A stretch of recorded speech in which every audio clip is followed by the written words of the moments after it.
ಜೈ ಶ್ರೀರಾಮ್. ನೀವು ನೋಡ್ತಾ ಇದ್ದೀರಾ ಟಿವಿ ವಿಕ್ರಮ. ನಾನು ಸೌಮ್ಯ ಸನಾತನಿ. ನಮ್ಮ ಟಿವಿ ವಿಕ್ರಮದ ಎಲ್ಲ ಕಾರ್ಯಕ್ರಮಗಳ ನೋಟಿಫಿಕೇಶನ್ ನಿಮಗೆ ಸಿಗಬೇಕಂತ ಹೇಳಿದ್ರೆ ನಮ್ಮ ಟಿವಿ ವಿಕ್ರಮ ಚಾನೆಲ್ ಅನ್ನು ಸಬ್ಸ್ಕ್ರೈಬ್ ಮಾಡಿ, ಹಾಗೆ ಬೆಲ್ ಬಟನ್ ಕ್ಲಿಕ್ ಮಾಡೋದನ್ನ ಖಂಡಿತ ಮರಿಬೇಡಿ. ಕಾಂಗ್ರೆಸ್ ಯಾವ ಆಂಗಲ್ನಿಂದ ನೋಡಿದ್ರೂ ಕೂಡ ಪಾರ್ಟಿ ಚೇತರಿಸಿಕೊಳ್ಳೋ ಹಾಗೆ ಕಾಣಿಸ್ತಾನೇ ಇಲ್ಲ. ಒಂದಾದ್ಮೇಲೆ ಒಂದು ಹೊಡೆತ ಕಾಂಗ್ರೆಸ್ ಪಕ್ಷದ ಮೇಲೆ ಪದೇ ಪದೇ ಬೀಳ್ತಾನೇ ಇದೆ.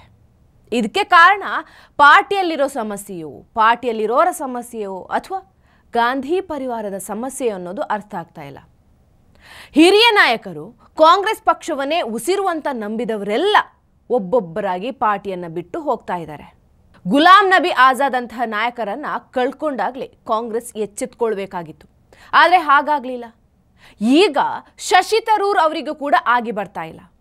ನನ್ನ ಪ್ರಕಾರ ಇನ್ನೂ ಕಾಂಗ್ರೆಸ್ನಲ್ಲಿ ತರೂರ್ ಅವರು ಉಳ್ಕೊಳ್ತಾರೆ ಅನ್ನೋದು ಭ್ರಮೆ. ರಾಹುಲ್ ಗಾಂಧಿ ತುಂಬಾ ನಿಗೂಢ. ಇಂಡಿಯಾದಲ್ಲಿ ತಂಗಿ ಹಾಗೂ ತಾಯಿ ಜೊತೆ ಇದ್ರೂ ಕೂಡ ಫಾರಿನ್ಗೆ ಯಾಕೆ ಪದೇ ಪದೇ ಹೋಗಿ ಬರ್ತಾರೆ ಅನ್ನೋದು ಸಾಕಷ್ಟು ಜನರಿಗೆ ಅನುಮಾನ.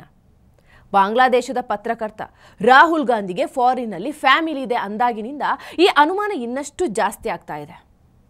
ಎಂಥ ಅದ್ಭುತ ನೋಡಿ. ಯಾವ ಪಕ್ಷ ಸನಾತನಿಗಳನ್ನ ಹಾಗೂ ರಾಷ್ಟ್ರೀಯವಾದಿಗಳನ್ನ ಸದಾ ವಿರೋಧಿಸಿಕೊಂಡು ಬಂತು, ಆ ಪಕ್ಷ ಇವತ್ತು ಸಾವರ್ಕರ್ ಅವರನ್ನ ನೆನಪು ಮಾಡ್ಕೊಳ್ತಾ ಇದೆ. ಅದಕ್ಕೆ ಕಾರಣ ಕಾಂಗ್ರೆಸ್ ಪಕ್ಷದ ಅವನತಿಯ ಹಾದಿ. ಹಾಗೆ ಕಾಂಗ್ರೆಸ್ ಪಕ್ಷದಲ್ಲಿ ಆಂತರಿಕ ಕಲಹ ಭುಗಿಲೆದ್ದಿದೆ. ಕಾಂಗ್ರೆಸ್ ಈಗ 9 ರಾಜ್ಯಗಳಲ್ಲಿ ತಮ್ಮ ಪಕ್ಷದ ಉಸ್ತುವಾರಿಗಳನ್ನು ತೆಗೆದು ಹಾಕ್ತಾ ಇದ್ದಾರೆ. ಕೆಲವರನ್ನ ಬದಲಿಸ್ತಾ ಇದ್ದಾರೆ. ಕಾಂಗ್ರೆಸ್ನಲ್ಲಿ ಏನಾಗ್ತಿದೆ ಹಾಗಾದ್ರೆ? ಯಾಕಾಗಿ ಇಷ್ಟೊಂದು ಬದಲಾವಣೆ? ಯಾಕೆ ಕಾಂಗ್ರೆಸ್ನ ಹಿರಿಯ ನಾಯಕರೇ ಪಕ್ಷವನ್ನು ಬಿಡ್ತಿರೋದು? ಇದಕ್ಕೆಲ್ಲ ಕಾರಣ ಒಬ್ಬ ವ್ಯಕ್ತಿ.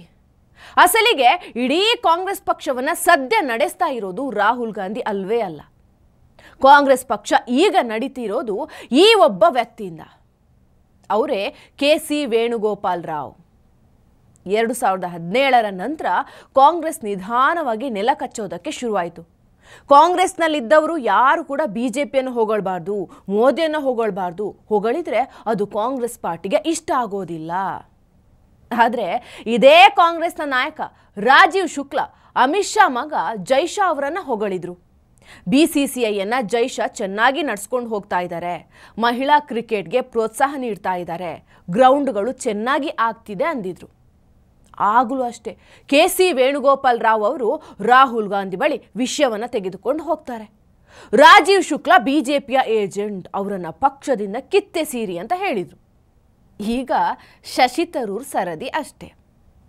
ಶಶಿ ತರೂರ್ ಹಾಗೂ ವೇಣುಗೋಪಾಲ್ ರಾವ್ ಅವರ ಪರ್ಸನಲ್ ಜಗಳದಿಂದ ಶಶಿ ತರೂರ್ ಅವರನ್ನ ಸೈಡ್ಲೈನ್ ಮಾಡೋ ಕೆಲಸ ಆಗ್ತಾ ಇದೆ. ಈ ಕಡೆ ಶಶಿ ತರೂರ್ ಕೇರಳದಲ್ಲಿ ತಮ್ಮನ್ನ ಮುಖ್ಯಮಂತ್ರಿ ಅಭ್ಯರ್ಥಿ ಮಾಡಿ ಅನ್ನೋ ಬೇಡಿಕೆ ಇಡ್ತಾ ಇದ್ದಾರೆ. ಹಾಗೇನಾದ್ರೂ ಆದರೆ ವೇಣುಗೋಪಾಲ್ ರಾವ್ಗೆ ಶಶಿ ತರೂರ್ ಸರಿಸಮಾನ ಆಗ್ತಾರೆ. ಇದು KC ವೇಣುಗೋಪಾಲ್ ರಾವ್ ಅವರಿಗೆ ಇಷ್ಟ ಇಲ್ಲ. ಹೀಗಾಗಿ ಶಶಿ ತರೂರನ್ನ ಕಾಂಗ್ರೆಸ್ನಿಂದ ಓಡಿಸೋದಕ್ಕೆ ಪ್ಲಾನ್ ಹಾಕ್ತಾ ಇದ್ದಾರೆ. ವೇಣುಗೋಪಾಲ್ ರಾವ್ ಸದ್ಯ ಕಾಂಗ್ರೆಸ್ನ ಸಂಘಟನಾ ಉಸ್ತುವಾರಿಯಾಗಿದ್ದಾರೆ. ಒಂದು ವೇಳೆ ಆ ಸ್ಥಾನ ಹೋದರೆ ವಾಪಸ್ ಕೇರಳಕ್ಕೆ ಹೋಗಬೇಕು.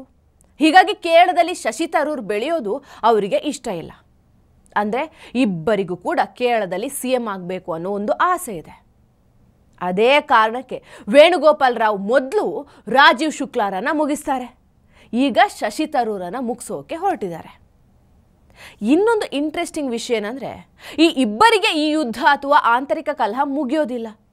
ರಾಜೀವ್ ಶುಕ್ಲಾ ಹಾಗೂ ಶಶಿ ತರೂರ್ ಹಾಗೆ ವೇಣುಗೋಪಾಲ್ ರಾವ್ ಲಿಸ್ಟಲ್ಲಿ ಇನ್ನೊಬ್ಬರಿದ್ದಾರೆ. ಅದು ಮತ್ಯಾರೂ ಅಲ್ಲ, ಜೈರಾಮ್ ರಮೇಶ್. ಇದು ಒಂದು ದೊಡ್ಡ ಸುದ್ದಿ. ಜೈರಾಮ್ ರಮೇಶ್ ಅವರು ಕಾಂಗ್ರೆಸ್ನ ವರ್ಕಿಂಗ್ ಕಮಿಟಿಯಿಂದ ಹೊರಗೆ ಹೋಗೋದಕ್ಕೆ ದಾರಿ ತೋರಿಸ್ತಾ ಇದ್ದಾರೆ. ಹಾಗೆ ನೋಡಿದರೆ ಜೈರಾಮ್ ರಮೇಶ್ ಅವರು ರಾಹುಲ್ ಗಾಂಧಿ ಅವರಿಗೆ ಅತ್ಯಾಪ್ತ. ಕಾಂಗ್ರೆಸ್ನ ಸೋಷಿಯಲ್ ಮೀಡಿಯಾ ಹಾಗೂ ಕಮ್ಯುನಿಕೇಷನ್ಗಳನ್ನು ನೋಡ್ಕೊಳ್ತಿದ್ದು ಇವರೇ. ಇದೇ ಜೈರಾಮ್ ರಮೇಶ್ ಅರ್ನಬ್ ಗೋಸ್ವಾಮಿ ಅವರನ್ನ ರಾಹುಲ್ ಗಾಂಧಿ ಜೊತೆಗೆ ಇಂಟರ್ವ್ಯೂಗೆ ಲೈನ್ ಅಪ್ ಮಾಡಿಕೊಟ್ಟಿದ್ರು. ಯಾಕಂದರೆ ಜೈರಾಮ್ ರಮೇಶ್ ಹಾಗೂ ಅರ್ನಬ್ ಆಪ್ತರಾಗಿದ್ರು. ಅರ್ನಬ್ ಅವರು ವಿದೇಶಕ್ಕೆ ಓದೋಕೆ ಹೋದಾಗ ರೆಕಮೆಂಡೇಶನ್ ಲೆಟರ್ನಲ್ಲಿ ಜೈರಾಮ್ ರಮೇಶ್ ಅವರ ಸಹಿ ಕೂಡ ಇತ್ತು. ಇಂಥ ಜೈರಾಮ್ ರಮೇಶ್ ಅವರನ್ನೇ ಈಗ ಕೆಳಗಿಳಿಸೋದಕ್ಕೆ ವೇಣುಗೋಪಾಲ್ ರಾವ್ ಅವರು ತಯಾರಿ ಮಾಡ್ತಾ ಇದ್ದಾರೆ. ಕಾಂಗ್ರೆಸ್ ನಿಧಾನಕ್ಕಲ್ಲ, ವೇಗವಾಗಿ ಅವನತಿಯ ಹಾದಿ ತಲುಪ್ತಾ ಇದೆ. ಟಿವಿ ವಿಕ್ರಮ, ದೇಶ ನಿಮ್ಮ ಕೈಯಲ್ಲಿ. ಈ ಕಾರ್ಯಕ್ರಮ ನಿಮಗೆ ಇಷ್ಟ ಆಗಿದ್ದಲ್ಲಿ ಲೈಕ್, ಶೇರ್ ಹಾಗೂ ಕಮೆಂಟ್ ಮಾಡಿ. ಟಿವಿ ವಿಕ್ರಮದ ಕಾರ್ಯಕ್ರಮಗಳನ್ನು ನಿರಂತರವಾಗಿ ವೀಕ್ಷಿಸಲು ಸಬ್ಸ್ಕ್ರೈಬ್ ಮಾಡಿ, ಬೆಲ್ ಐಕನ್ ಒತ್ತಿ.